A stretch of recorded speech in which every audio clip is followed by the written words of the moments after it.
Most of us are living in a constant state of scarcity, convinced that there's never enough time, never enough resources, and that we have to fight for every inch of progress alone.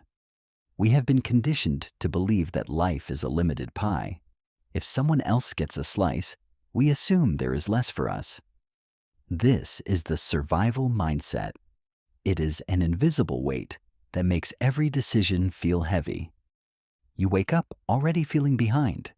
You look at your bank account, your to-do list, or your relationships, and your first thought is lack. But this mindset is more than just a thought. It is a physiological state that keeps your brain in a fight or flight loop. You cannot innovate, you cannot love deeply, and you certainly cannot exceed expectations when you are simply trying to survive the day. Today, we are resigning from the management of scarcity. We are moving toward a different architecture, the architecture of overflow. In this journey, we often fall into two traps. The first is the feeling of being less than because of our past mistakes. We tell ourselves that because we stumbled, we have been disqualified from a life of abundance. We live in a cycle of shame, waiting for the other shoe to drop, convinced that good things are reserved for people who haven't made our mistakes. The second trap is the opposite: entitlement. We work ourselves to the bone, tracking every effort and getting frustrated when life does not pay us back exactly what we think we have earned.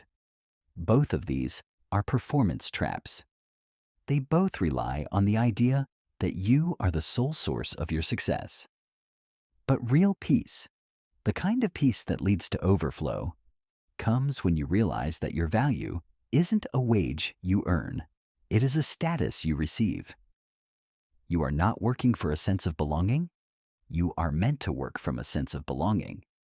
When you know you are backed by an infinite source, you stop performing and start participating in something much larger than yourself.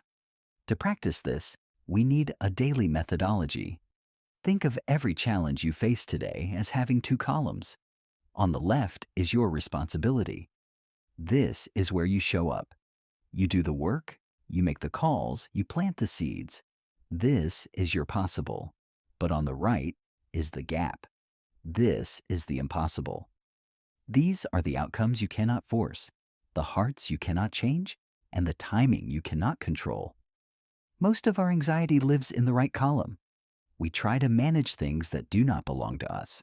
Training for the impossible means doing your absolute best on the left and then intentionally handing the right column over to a source that is infinite. You do the physical work, but you leave the results to the architect of the universe. This is not passivity. It is a high-level strategy. It is about creating space for grace to move in the gaps you were never meant to fill. There is an ancient fundamental truth found in the promise that God will meet all your needs according to the riches of His glory. Notice the wording very carefully. He does not give out of His pocket. He gives according to the scale of His kingdom. If a billionaire gives you $10, he gave out of his wealth. But if he buys you a home, he gave according to his wealth. The source you are connected to is not looking to give you a dry crust of bread just to get you through the afternoon. The vision is for a table prepared for you, where your cup does not just fill, it overflows.